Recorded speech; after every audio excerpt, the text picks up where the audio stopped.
Welcome back to the channel, guys. My name is Joseph. Today we're doing another Lovebites reaction. This time it's going to be a highly requested song for them, Raise Some Hell. This time around, I thought about I want to hear a studio version of one of their songs. Not to mention because the live version, for some reason, actually is not available on any of the searches that I've done. And let's see if I have a different opinion of this band. I've kind of had a poll, kind of opposite opinions of different songs where I like the music, don't like the singing, don't. So we'll see what's going to happen here. All you can expect is I'm going to be 100% honest with you guys, whether I like it or not, and whatever I feel. And I am going to be pausing a lot in this video, mainly because that's the only way I can release the video and not have it kind of be copyrighted. And at the same time, I don't want to just listen to a song and not say anything. I want to pause every 30 seconds or so to tell you what I feel in the moment, in this kind of a reaction, exactly like a reaction, what I feel, whether it be logically or emotionally. Let's get right into it. Give Lovebites another chance.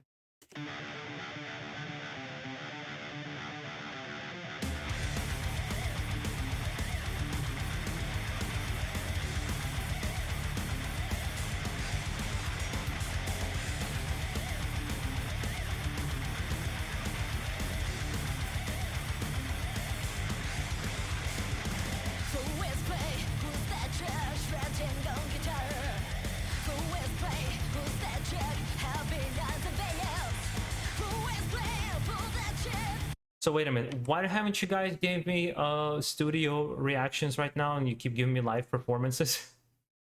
Because they don't sound this chunky on live performances. I love that heavy, chunky power metal sound that they have that's going on here. I know, I'm just joking. I'm joking. A lot of people just enjoy live performances and seeing their reaction, but that's why I think a lot of live performances are for fans. If you're trying to get a new person to this band, I feel like a music video or a studio performance is better, so you can really hear all the detail in the music. And then when you go live, you can hear other things there, because sometimes the live performance might not be 100% the way you heard it on studio. It's very rare somebody could be as good as they are in studio live.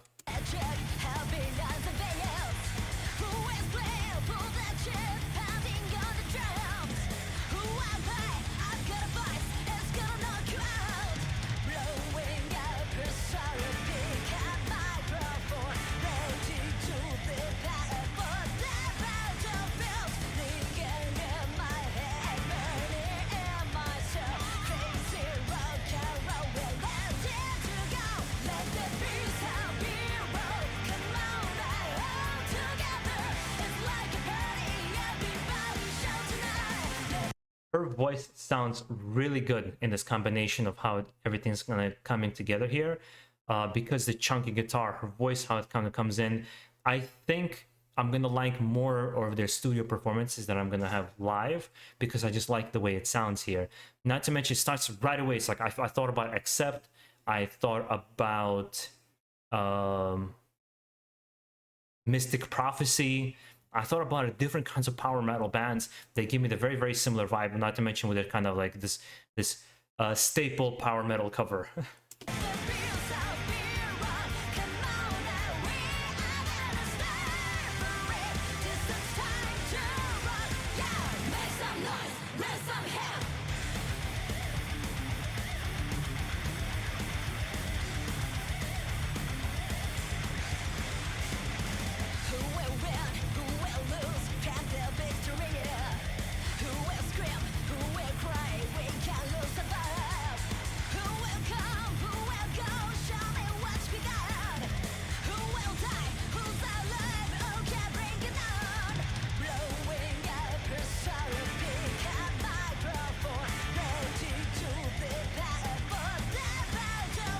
I was talking about this when I was listening to Revamp Wildcard, and I talked about this whole idea that a song doesn't need to be super complex for you to really love this song. It just needs to be catchy, it needs to have good riffs, good sounds, and this is a perfect example of this.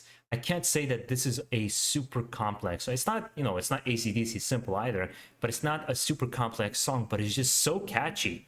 And it has such good riffs and such good sound production, which a lot of Japanese bands actually have really good sound production. It's addictive. I love that main riff that I'm hearing here.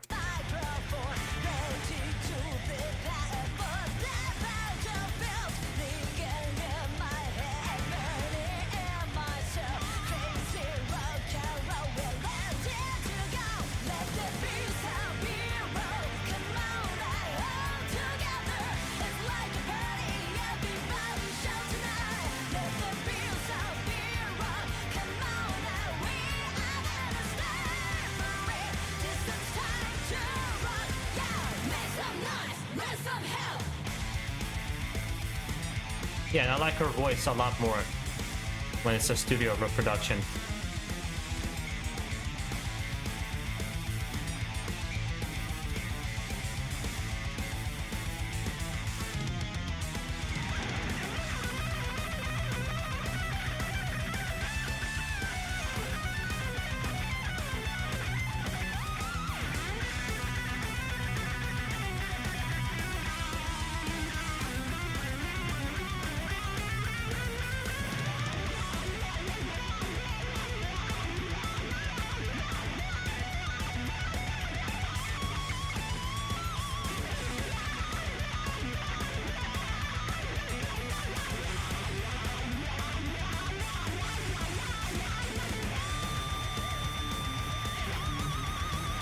Yeah, solos are on point, but that's something I've been saying every single time, is that the two chicks on the guitars, they shred.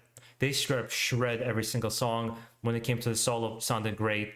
There's this one thing that somebody said. I'm actually gonna leave it for the end of the song, that somebody said about this band that I thought was too high of a praise. But I am gonna tell you something. I'm turning myself around on what I think about this band. I think it's an interesting band, and there's some good stuff in there and that I'm enjoying. I don't know if there's some bands I just don't enjoy live. Some bands I actually prefer live. That's just how it is.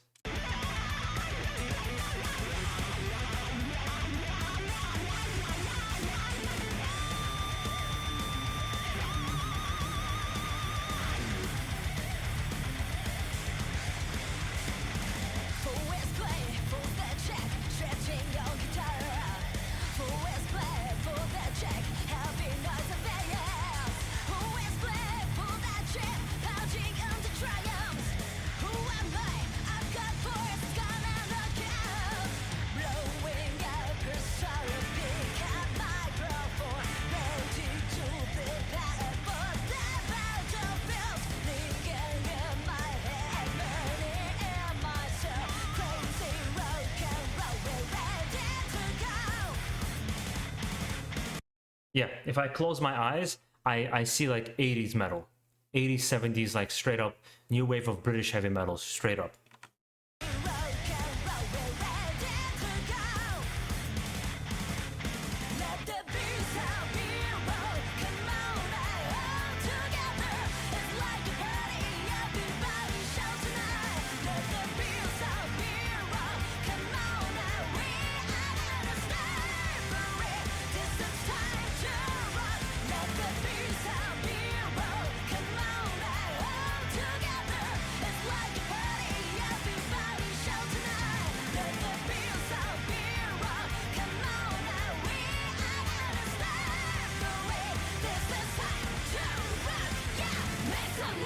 Raise some hell!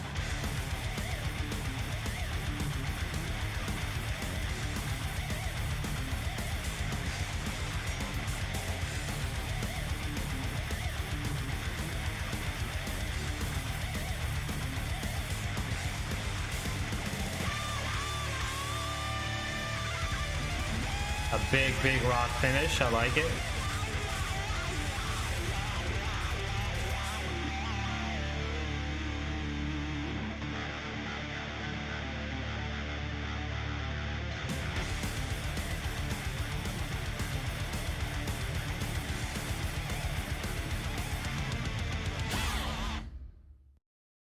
Yes, I'm gonna now say I really like this song. I would re-listen to this song. I would want to have it in my collection. I would probably want to check out actually this album. I like the sound that they've created here. And like I said, I think I just enjoy the studio version of this band more. But I will say one thing. And again, this is just my opinion.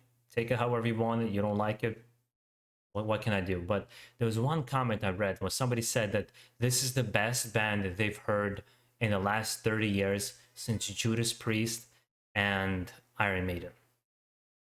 And that is one of the most ballsiest statements you can ever make. And one of the biggest kind of praise you can give a band. This is how he feels. You know, I understand, but aside how he feels, for me, that's just an insane statement. There are so many bands that never get recognition or that I've gotten recognition and you might not know about, or even I might not know about. They've done so much for what this particular, we're talking about this particular genre, heavy metal, this kind of power metal, this more traditional metal, this what's now called in many ways like stoner metal and new wave of British heavy metal, that they've created so many different sounds that this band borrows from, and they've created those different sounds, and not giving them credit and saying that this is the greatest band automatically from the past 30 years, to me is absolutely insane. It's not paying respect to bands that have made the genre kind of go forth and evolve and do new things, so that young people like they can come out and really shred on a new level, so to say, right? Because you sometimes can't compare a new band in terms of technical prowess to some older bands, because people progress, they get better, but the kind of contributions you have to heavy metal, whether it be in songwriting, whether it be in style, whether it be in sound, like there's certain death metal bands that nobody can repeat. Like for example, Bolt Thrower is a sound that's extremely hard for people to replicate. There's been people that tried, like Jungle Rot, but it's hard to replicate. And that's why they're so remembered by the death metal community, for having this just super unique sound, not to mention amazing albums. Or somebody like even Udo, when he split from Accept, or somebody like Accept. Now, how are you not going to put Accept into the conversation when you're talking about these kinds of bands? You put Judas Priest and Iron Maiden, what, you're not going to put Accept in there? You're not going to put, you know, various other bands in that genre. I can't, like Armored Saint. Another Armored Saint is a huge influence on a lot of these bands, and it was huge in its time. Yes, they didn't have a very long career, but at the same time, their contributions are obvious. So to me, to say that it's the best band in 30 years, it's a very ballsy statement.